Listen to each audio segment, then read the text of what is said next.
Buenas tardes, amigos de Un Punto Azul, vuestro programa de astronomía, astronáutica y ciencias del espacio que realizamos la agrupación Magallanes en Jerez de la Frontera. Hoy, 7 de abril 2020, cuarentena, programa número 29 de nuestra temporada 21, como el siglo, y seguimos en Quédate en casa, seguimos con Zoom y mañana o pasado estaremos en iVoox y en redes sociales, en Instagram, Facebook, Twitter. Nos buscáis como Magallanes, Un Punto Azul.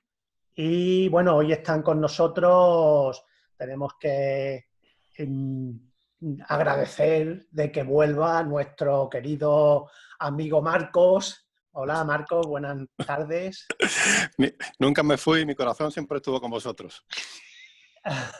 Bueno, muy bien. Marcos Montes de Oca, que bueno, hoy nos trae algo especial y bueno, algo bueno tiene que traer que estemos haciendo esto en Zoom y bueno, pues ahora charlaremos contigo. Y aparte de Marcos, tenemos a los habituales, don Manuel Jiménez del Barco. Lito, buenas tardes. Buenas. Bueno, está don José Luis Espí. ¿Qué tal? También por aquí. Buenas tardes. Y con él, buenas tardes, José Luis. Y con él está, supongo, Isabel Suárez a su lado, que no sé si tendrá ya micro. Ahí. Efectivamente. Buenas tardes. Ahora, buenas tardes. Hoy nos traes también alguna sección de química para no dormir. Sí, hoy vamos a hablar de limpieza. De limpieza, bueno, muy bien. Muy apropiado. Bueno, pues estupendo. También se encuentra por ahí nuestro querido controlador, que hoy no controla nada, Luis María, que tiene que aprender ya mismo Zoom para hacer nuestra actividad. Y saludamos también a los que nos oyen y que ahora mismo tienen los micrófonos cortados. Al final daremos un poquito de tiempo a lo mejor para saludar. Bueno, yo también estoy, que el programa de... Ah, pues tú te has ido. Ah, no, estás aquí, don Joaquín Barroso, por Dios. Ha sido el último en conectarte. Vamos, que te voy a decir tú y que lo presidente.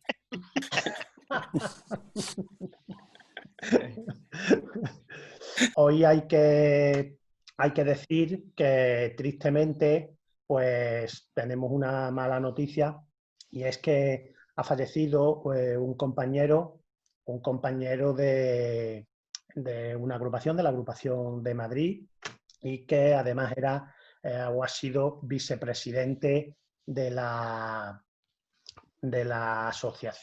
Federación de Asociaciones Astronómicas de España.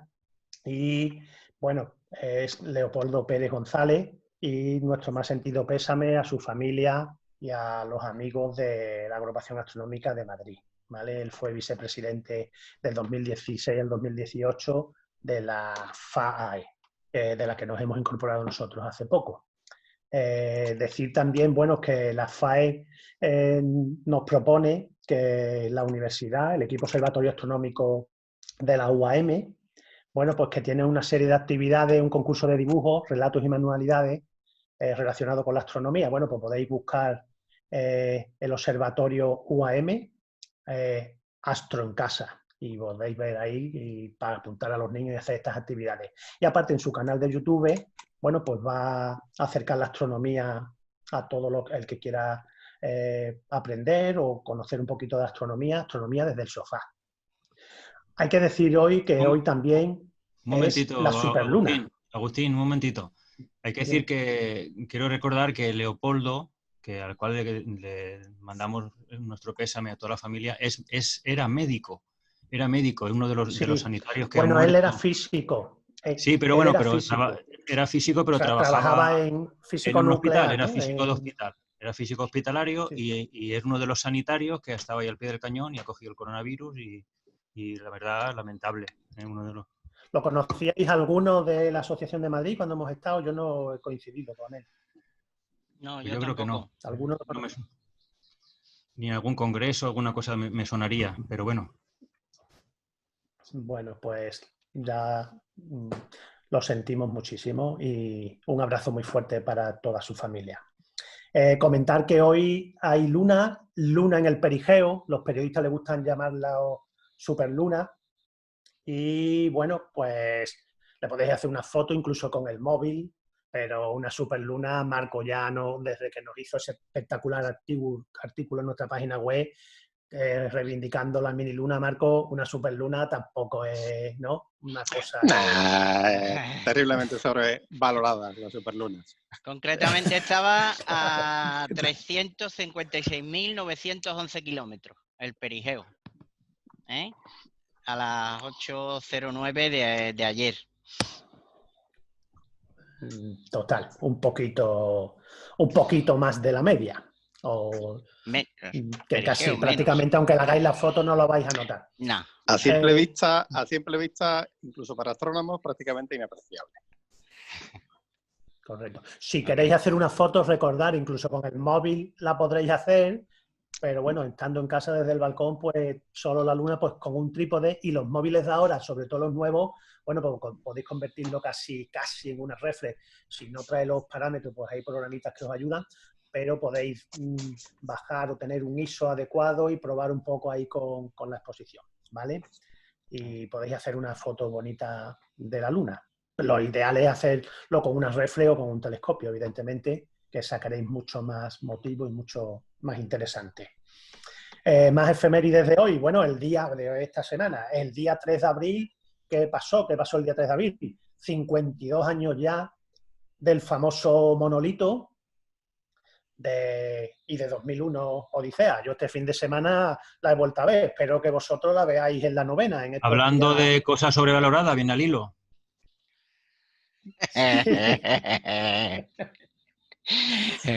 Ahí vienen los que en vez de ver Odisea han visto este fin de semana otra vez Interestelar. Vamos. Bueno. Por supuesto. De delito. Bueno. Abandona la sala el presidente. No puede aguantar más y abandona la sala. Bueno, nada más. Tenemos que comentar también, bueno, que vuelven nuestros amigos, todos los que hacen también actividades como nosotros, a través de, bueno, normalmente a través de presencial o en redes, pero ahora todo el mundo, pues a través de sus redes tenemos a nuestros amigos de Astromares, en Tomares, que están, os podéis apuntar. Bueno, vemos ahí a una persona nueva, una interrupción. Sí. Saludamos a Marcos Pequeño, que no se llamará Marco, ¿no? Gonzalo. Es Gonzalo. Bueno, Gonzalo, bienvenido al programa Un Punto Azul. Uy, qué mayor está. Vaya. Te dicen bienvenido a Un Punto Azul. Ahora. Ahí. Gracias. Bueno.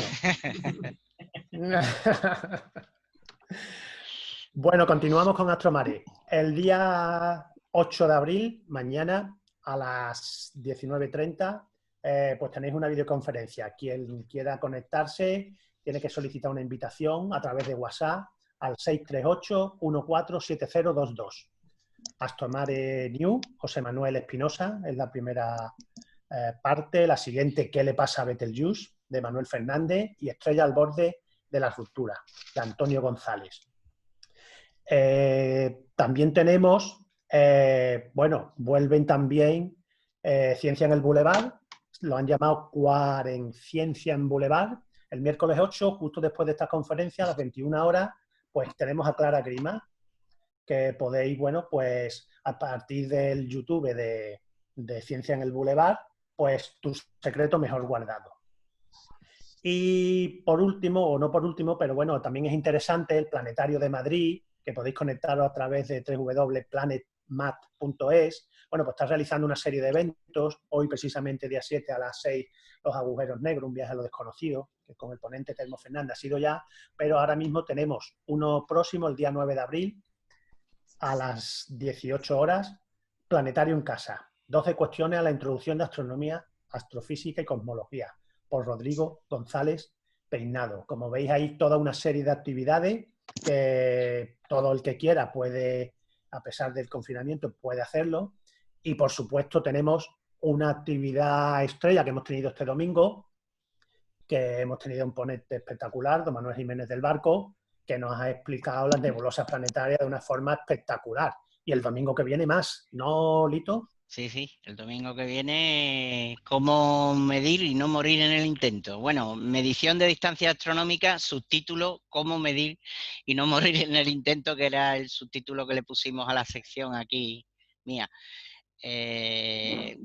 Sorprendido el domingo por a las 7, ¿no? Sí, a las 7, a la misma hora. Sorprendido por la acogida de la charla, tantísima gente que me estaba escuchando este domingo pasado, y bueno, listo y preparado, hombre, eso da ánimos para seguir y para que la semana que viene tengamos otras charlitas, o la siguiente también, porque parece que va para otra. Para largo. Así que bueno, yo dispuesto a entretener al personal aficionado a la astronomía o a la ciencia y que siga esa aceptación. O sea que, muy bien. Bueno, pues vamos a continuar con nuestro compañero, que no invitado, y vamos a decir invitado porque tiene poco, pero dime, Lito. Antes tenía una noticia, otro evento próximo para el sábado. Os lo comento. Es verdad. Perdón.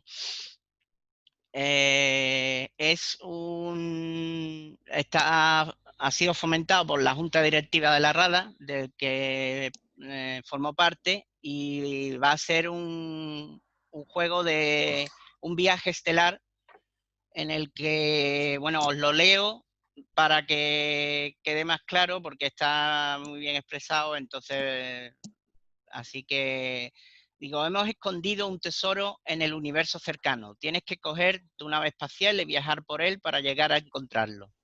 Sigue unas pistas que hemos escondido y si eres el primero, conseguirás tan ansiado botín.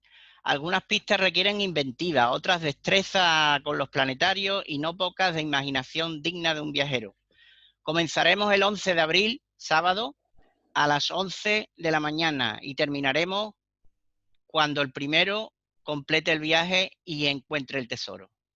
Cada viaje tiene una tarjeta llamada Generalidades, que puede dar orientación o no sobre la pista de dicho viaje. A los 10 minutos de lanzar la tarjeta de Generalidades, lanzaremos la primera pista y a los 30 minutos la segunda. Algunos viajes solo tienen una sola pista.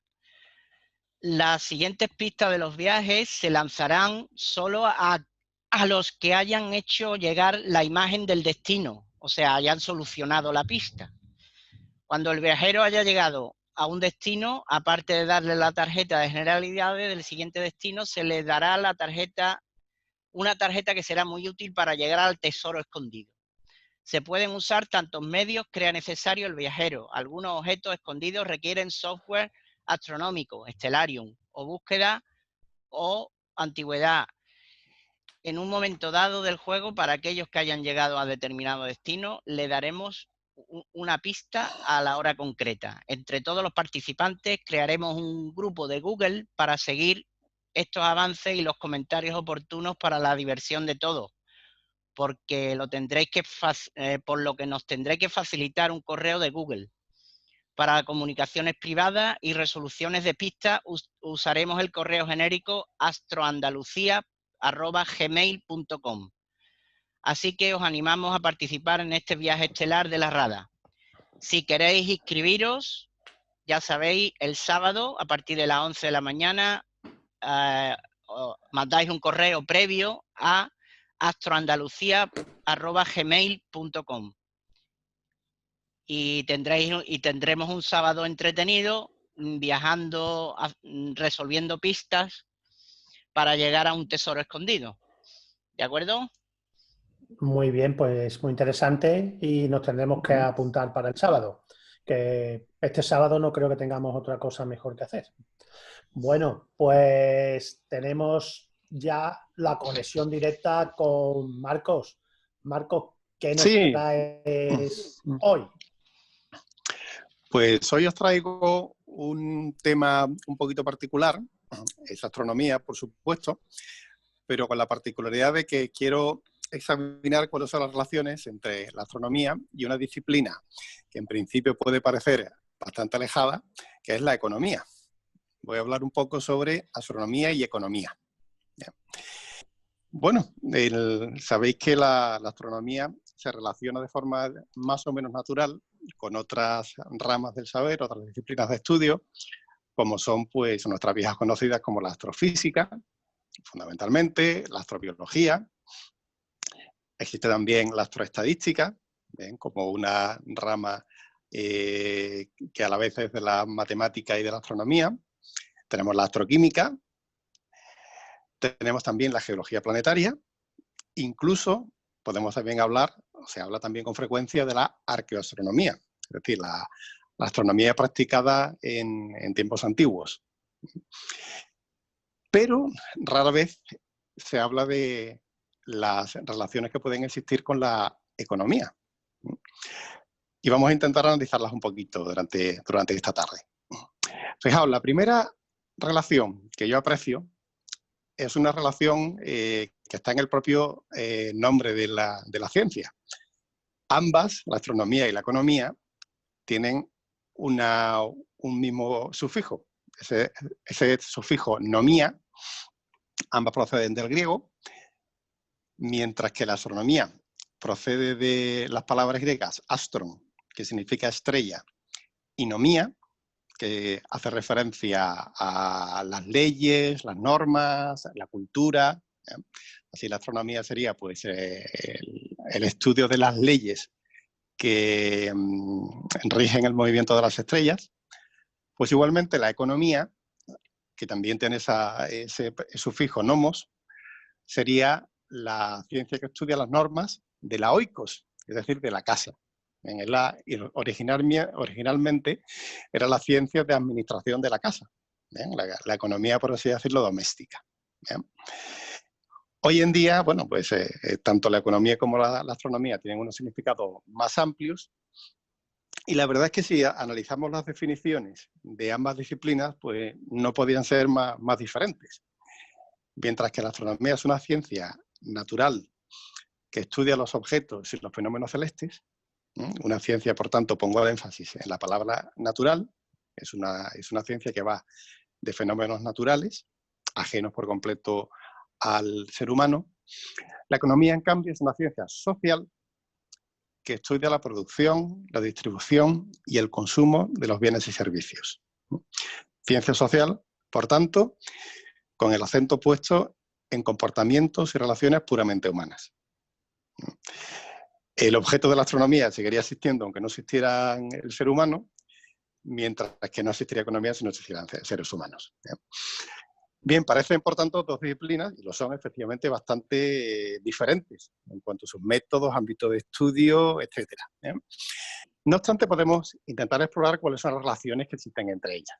¿Qué aporta, por una parte, la astronomía a la economía? Y también, ¿qué tiene que aportar la economía a la astronomía?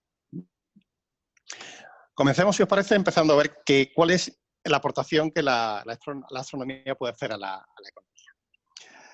Fijaos, si nos desplazamos a tiempos históricos, una actividad tan fundamental en la historia humana como ha sido la agricultura ha estado muy influida por la astronomía, porque el estudio de las estaciones corresponde a la astronomía, mientras que pues, las cosechas, la maduración de los frutos, etcétera, etcétera, formaba parte de la actividad económica fundamental en aquella época.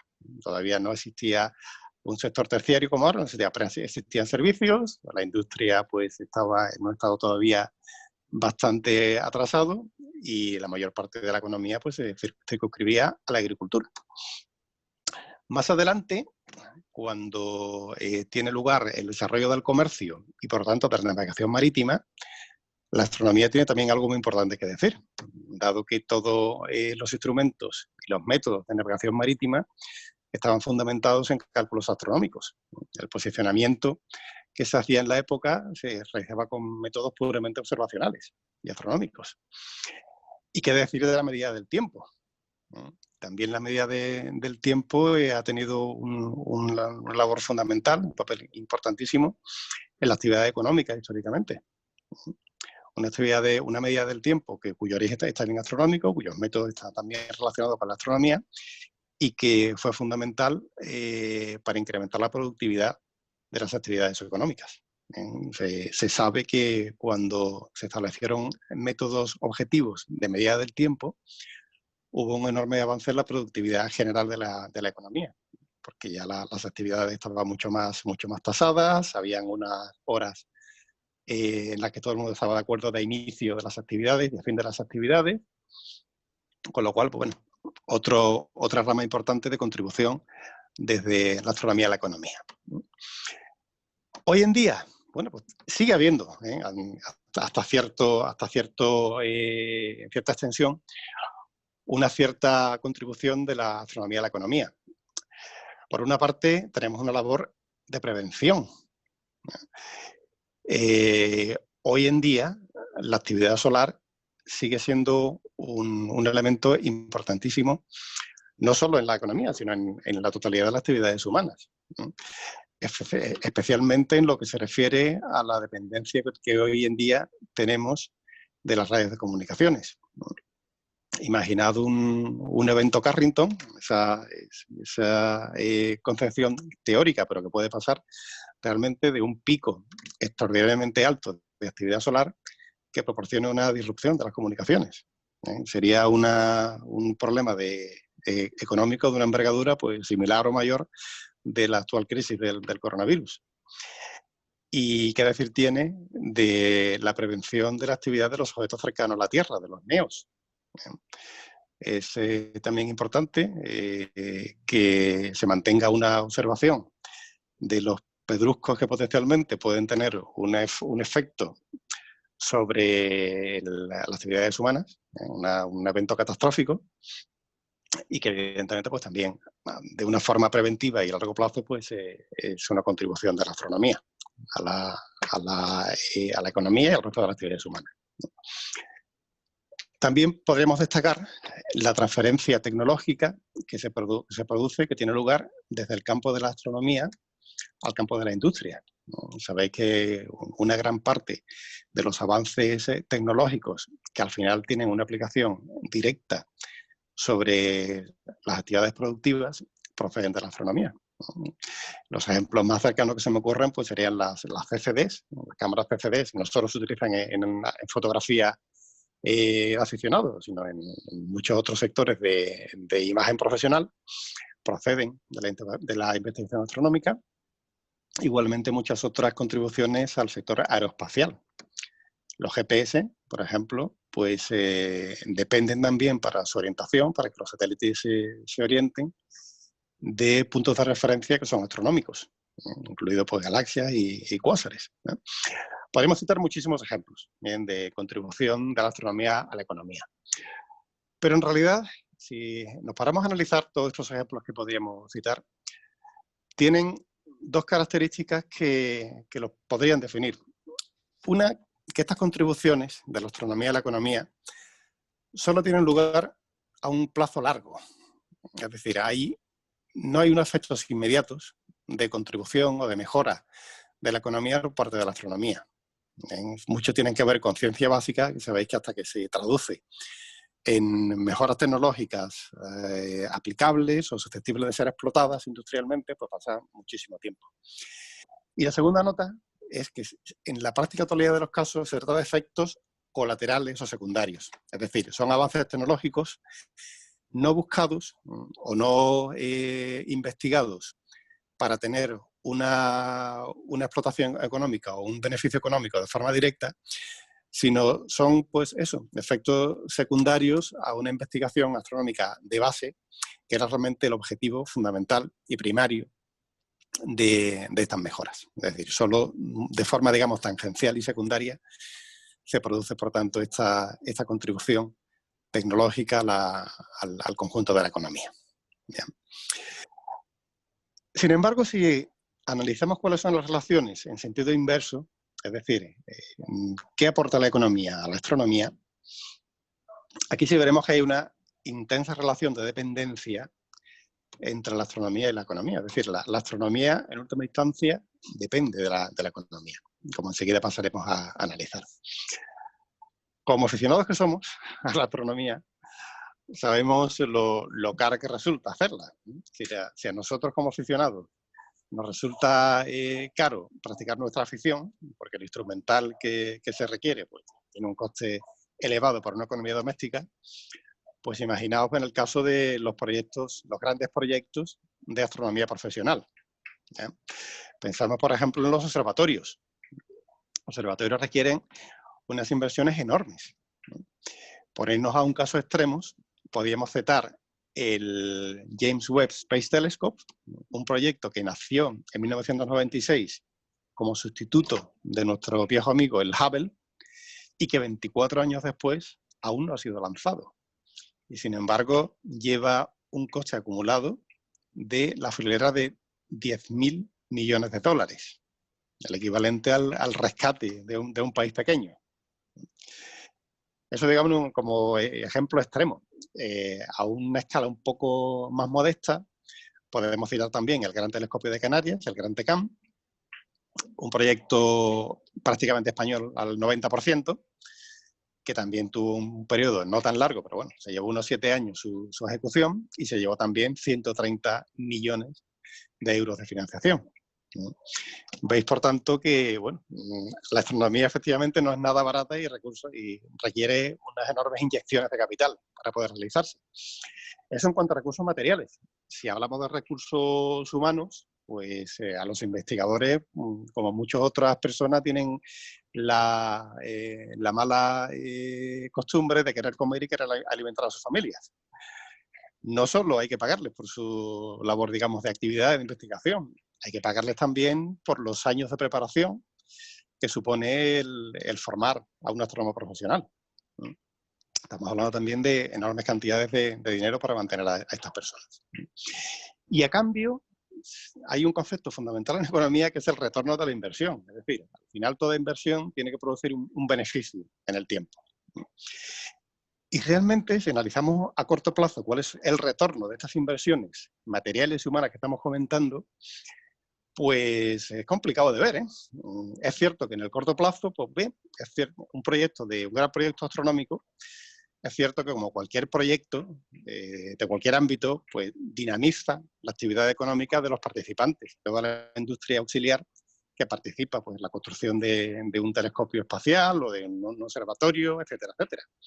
Pero nada más, ¿no? Podremos comparar este tipo de inversiones a la inversión en una catedral. Efectivamente, pues hacen falta grandes recursos, alimenta su construcción a muchas personas, pero su retorno económico es prácticamente cero.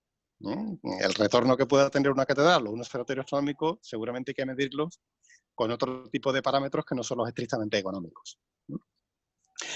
Y en el largo plazo, incluso también resultan complicados de cuantificar. Hemos mencionado, pues sí, hay transferencia tecnológica, hay una actividad de prevención, etcétera, etcétera, pero realmente es muy difícil cuantificar en euros o en dólares cuál es el retorno, el beneficio que dan estos proyectos.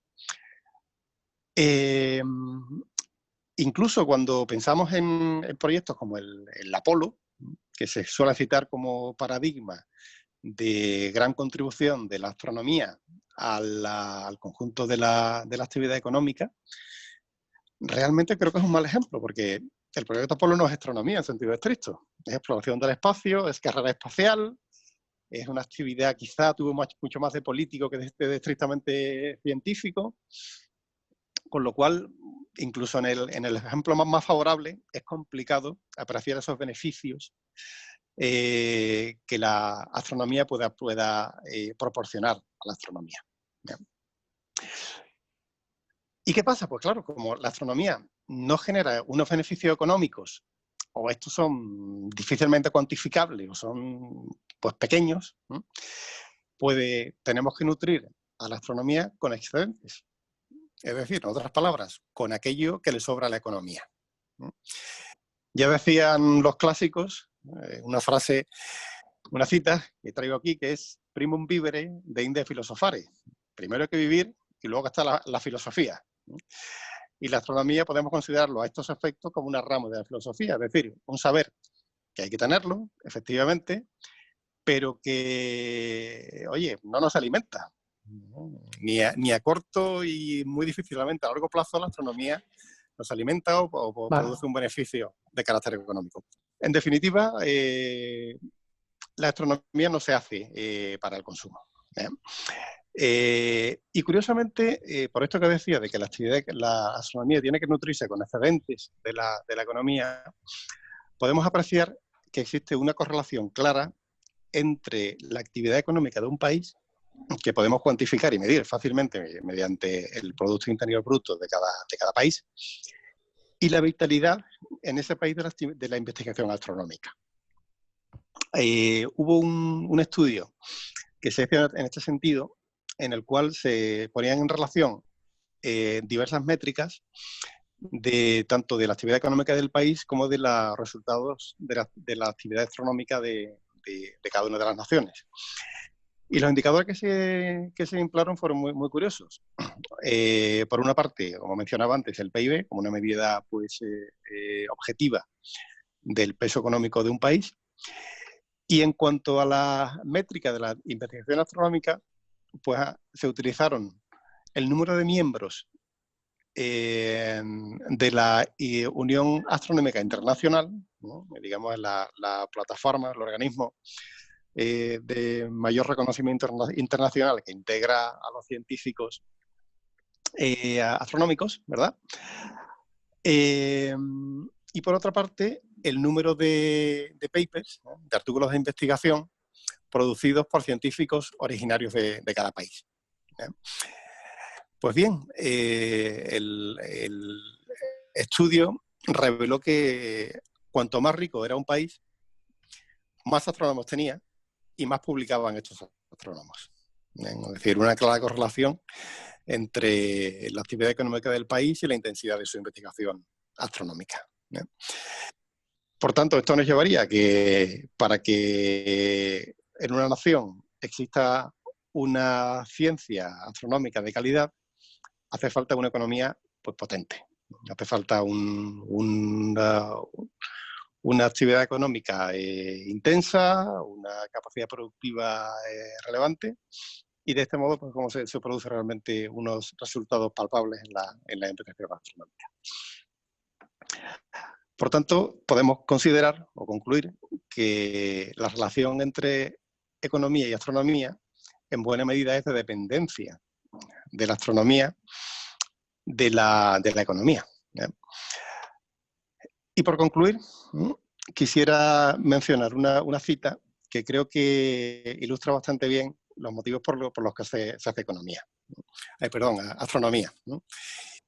Y efectivamente no se hacen para conseguir un beneficio tangible o cuantificable económicamente, sino en palabras del doctor Robert Aitken, en una publicación realizada en los años 30 del siglo pasado.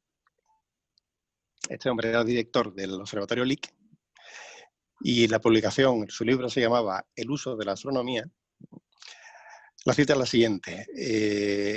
La astronomía realmente se hace para dar al hombre un mayor conocimiento del universo y para ayudarle a aprender humildad y a conocer la exaltación.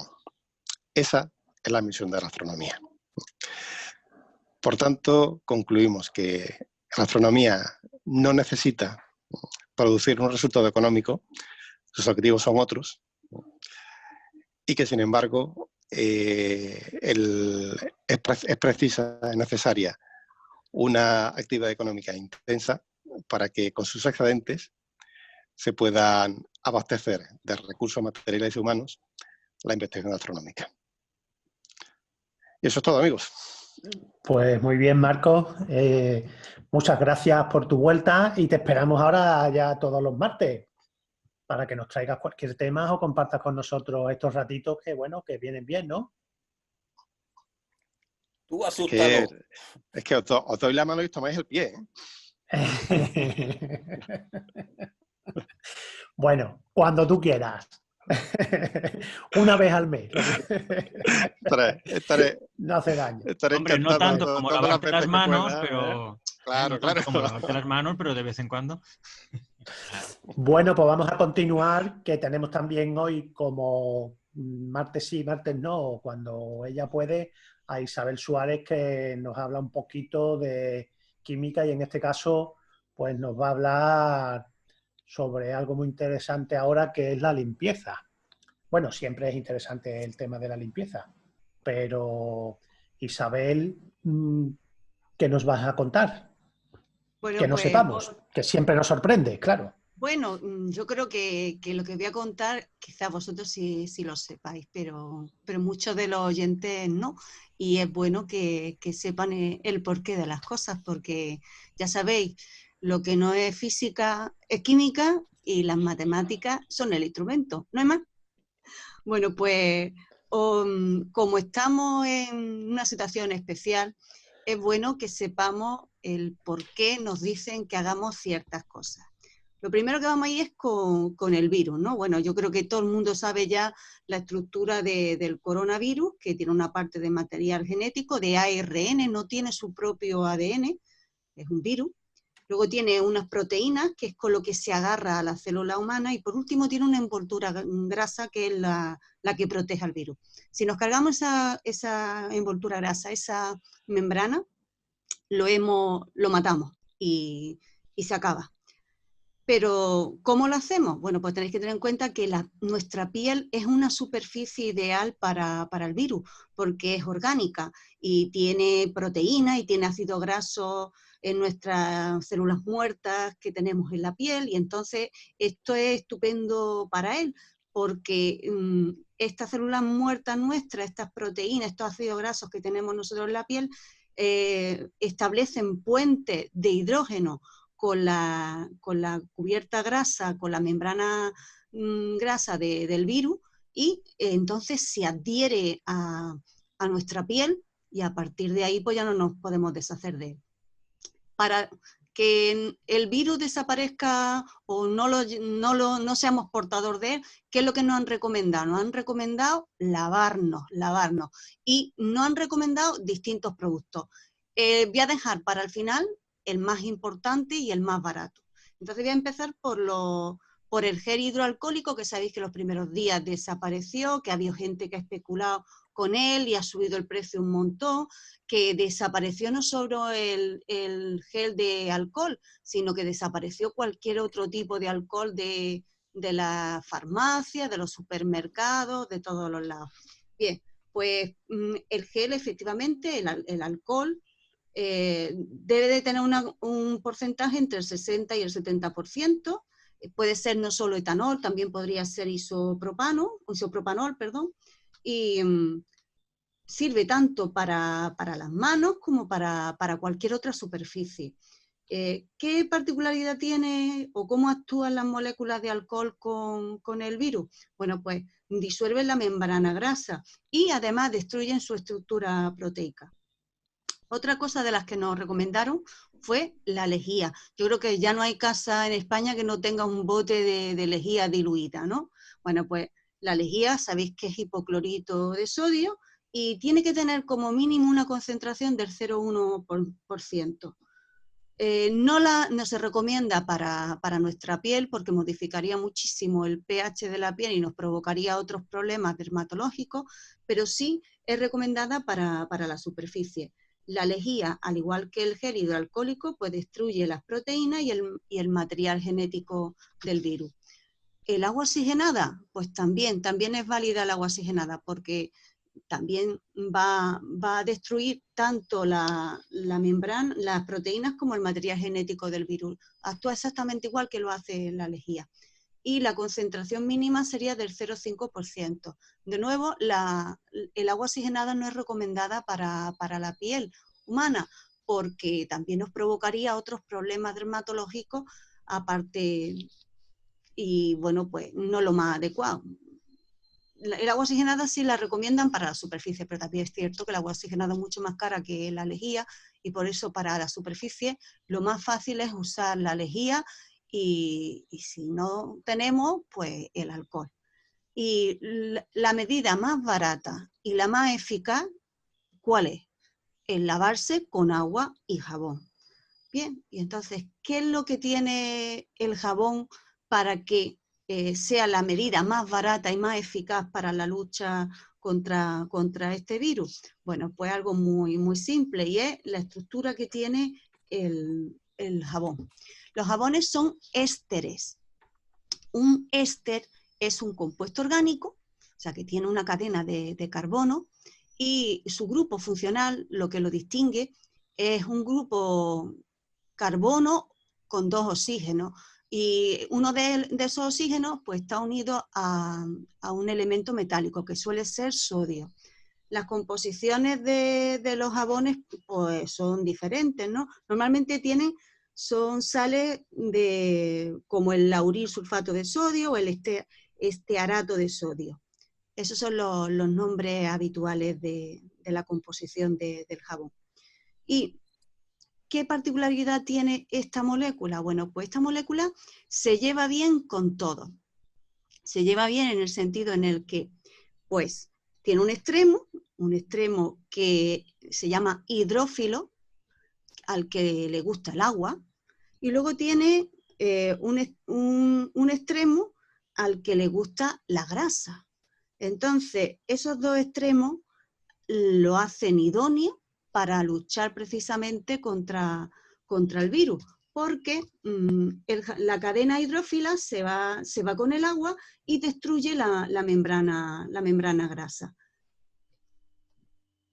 La parte polar es la parte hidrófoga, la parte de los radicales, y esa es la que se solubiliza con la membrana celular del virus. Y por otro lado, la parte del éster, propiamente dicho, es la que se disolvería en agua, la polar.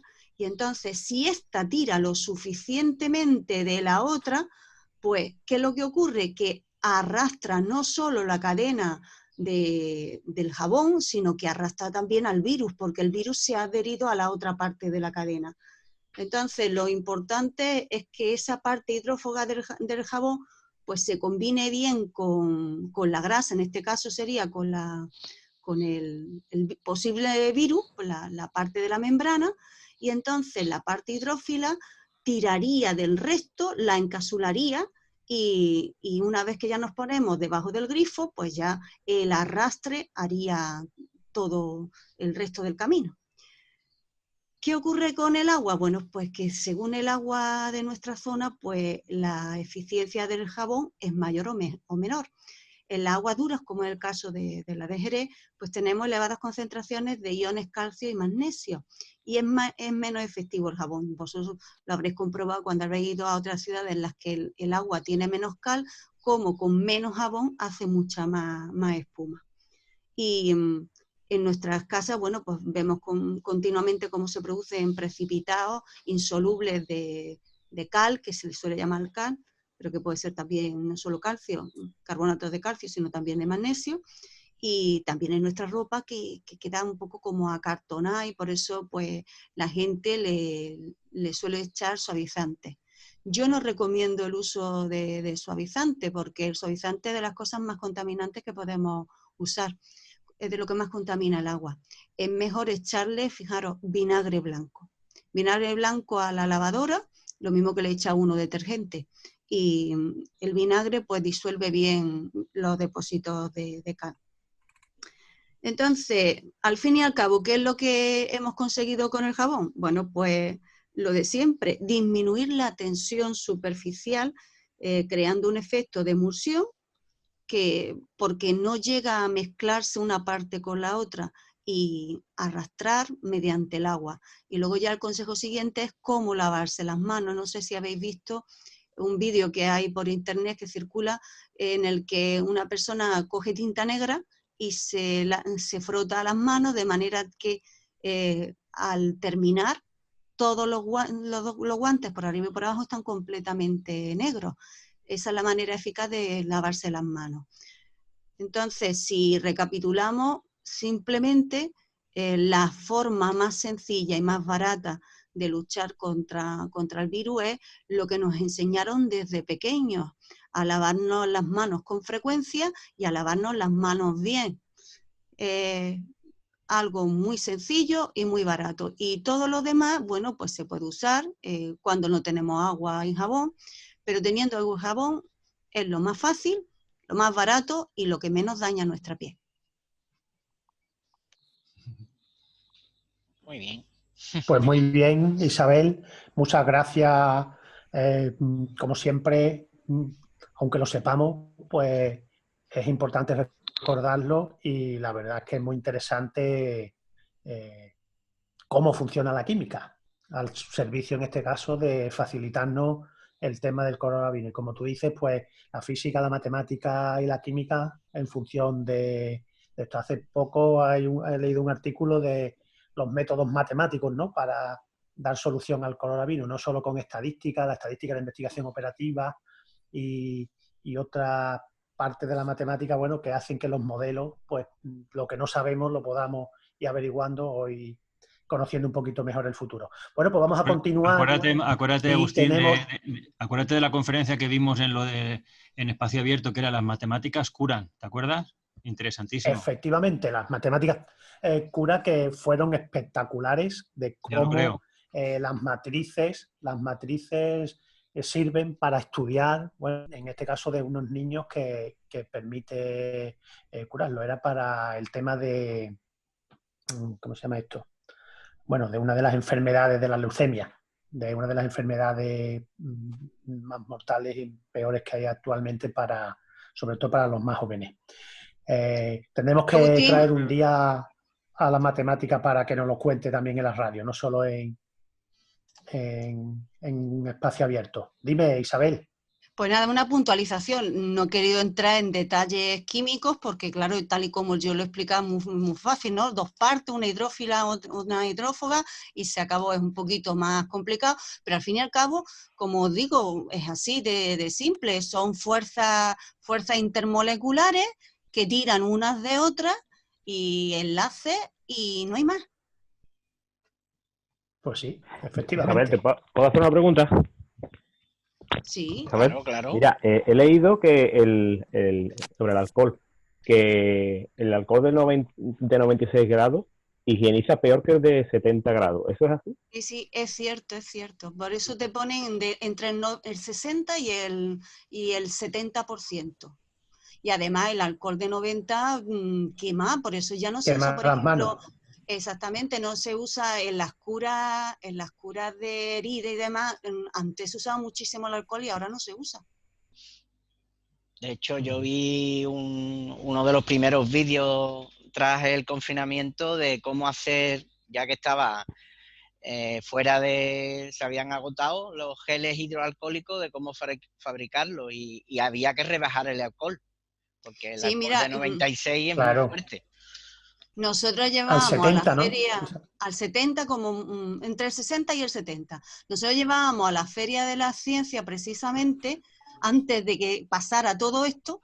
Una de las prácticas que llevábamos para hacer allí era el hidroalcohol, vamos, o el gel alcohólico, que es fácil de hacer y que no es como se ve en la mayoría de los vídeos que salen por ahí, ¿eh? Que lleva otros componentes que no suelen salir en los vídeos que solemos ver por internet. Ah, que hay más, ¿no? Muy bien. Es más, Sí, un sí, poquito más Calma. complicado, ¿no? sí, sí. Bueno, dinos el secreto, no te lo quedes. No, es un polímero que hay que echarle para que tenga la estructura de gel. Ah, vale, bueno. Es que se supone, digo yo, que esos vídeos se habrán hecho por parte de los médicos o enfermeros para que esté al alcance de hacerlo fácilmente. Entonces, si ese polímero te tienes que ir a un polígono industrial a pedirlo, pues no, Claro, eso hay que no es pedirlo a práctico, un claro. laboratorio, Claro. pero Un laboratorio. entonces no tiene ningún sentido porque coge alcohol normal y corriente, le echa agua destilada y lo diluye y ya está, y además la Y ya proporción es muy está. fácil, no tienes que hacer más. Pero vamos, que os digo que lo más eficaz es lavarse las manos y también las toallitas, ¿eh? Porque cuando empezó todo esto y no había por ningún sitio nada, yo que tenía que comprar para el instituto, para todas las clases, lo que compré fue toallitas de bebé. Y en todas las clases dejé toallitas de bebé para que si alguien necesitaba y demás, pues rápidamente se daba una palomita y una toallita y listo. Muy bien. Bueno, pues compañeros, nos quedan como 5 o 10 minutos de programa, máximo 10. Lito, si quieres tu sección o pasamos a algo más pequeñito. O bueno, si Joaquín puede montar el Subfriki La o friki yo, serie. vamos, que también la mía es cortita y me despido además. Es la última edición de lo pequeño también importa. Bueno, hasta Venga, 15 Entonces minutos mejor, tenemos. entonces mejor termina tú, ¿no, Lito? Si es la Le última Vale, termina, ya pues y por termina así. tiempo. Bueno, pues como digo, es mi última sección Lo pequeño también importa. He estado tentado de hacer otro avance o que está al cabo de la calle de lo que la cuántica es capaz de hacer, que es los famosos ordenadores cuánticos que están ahora implementándose, empezando a fabricarse, pero como este tenía esta rama de la cuántica, digamos, más para la ingeniería que para la o física o astrofísica, pues y tampoco entiendo tanto del tema, lo he querido de aparcar un poquito y centrarme en lo que las aplicaciones de la cuántica que podamos verle algo en la astronomía y en la astrofísica. Entonces, para acabar, hago un pequeño resumen, expliqué después de los principios básicos las causas más normales que causa la cuántica en fenómenos macroscópicos, como son los condensados de Bose, que causan en última instancia la superconductividad, la superfluidez, y otro efecto, casi el más importante, diría yo, salvo que este que comenté hoy se demuestre, es el de la presión de radiación, presión de degeneración, y que hacen que sean estables los agujeros negros, las estrellas de neutrones y las enanas blancas. Este último es además el más reciente y, bueno, algunos de vosotros lo conoceréis, que era el descubrimiento, el postulado, porque todavía es teórico, no se ha demostrado que exista, hecho por Stephen Hawking, de que los agujeros negros no son negros, sino son grises. Es la llamada radiación de Hawking. Es el primer, digamos, aunque lo que he comentado antes sí tiene que ver la cuántica, era el física extrema, digamos, de alta radiación, el primer resultado que une la gravitación, la teoría de la relatividad, que es la gravitación de Einstein, con la física cuántica. Y Hawking descubrió que los agujeros negros no son negros aplicando el principio de incertidumbre de Heisenberg. Ahora os pido un poquito de imaginación y colocarnos muy cerquita del horizonte de suceso de un agujero negro. Un agujero negro... ¿Como el interestelar? Más o menos.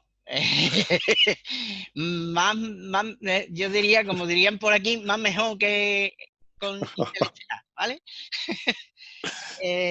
Nos colocamos a este lado del universo, no al otro.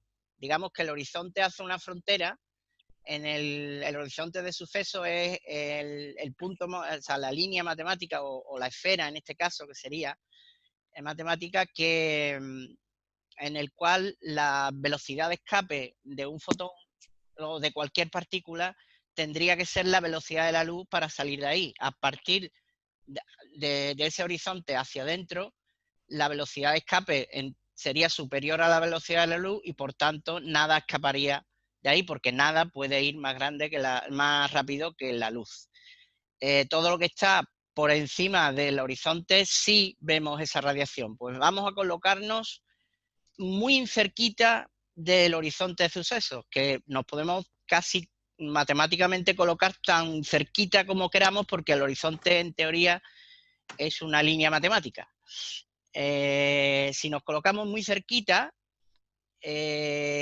a ese nivel de radiación que hay en el horizonte o en la frontera del horizonte de suceso, se da un efecto cuántico, que es que si hay energía suficiente, un fotón se puede crear una partícula y antipartícula a la vez. Y se presta esa energía, de esa energía se convierte en masa en partícula y antipartícula debido al principio de incertidumbre de Heisenberg con la energía. Pero ahora acudo al otro principio de incertidumbre, al del momento y la posición. Si ese par de partículas y antipartículas se crea en una línea que sea más o menos paralela al horizonte de suceso, puede ser, con las leyes normales de la física, que una partícula y una antipartícula se deben de crear conservando la energía y el momento, las dos leyes de conservación, momento lineal, momento angular y energía. Ese par de partículas puede en alguna ecuación creer que una partícula caiga por dentro del horizonte y otra por fuera. Esa dualidad hace que la partícula que esté a nuestro lado del universo, nosotros la percibamos como radiación, y la otra mitad de esa energía del fotón inicial se ha perdido dentro del horizonte de suceso. Entonces, esa energía que que en un principio puede estar dentro del agujero negro, puede salir fuera. Esa es la hipótesis de Hawking y por lo tanto sí que hay algo que puede escapar del agujero negro por efecto cuántico de incertidumbre. Al final, Hawking, después de mucha matemática, expone que la radiación de Hawking, la temperatura de esa radiación de Hawking sería hc cubo partido por 8pi gm y k sub b, que es la constante de Boltzmann. O sea, hablando en cristiano, depende de la constante de Planck, de la velocidad de la luz.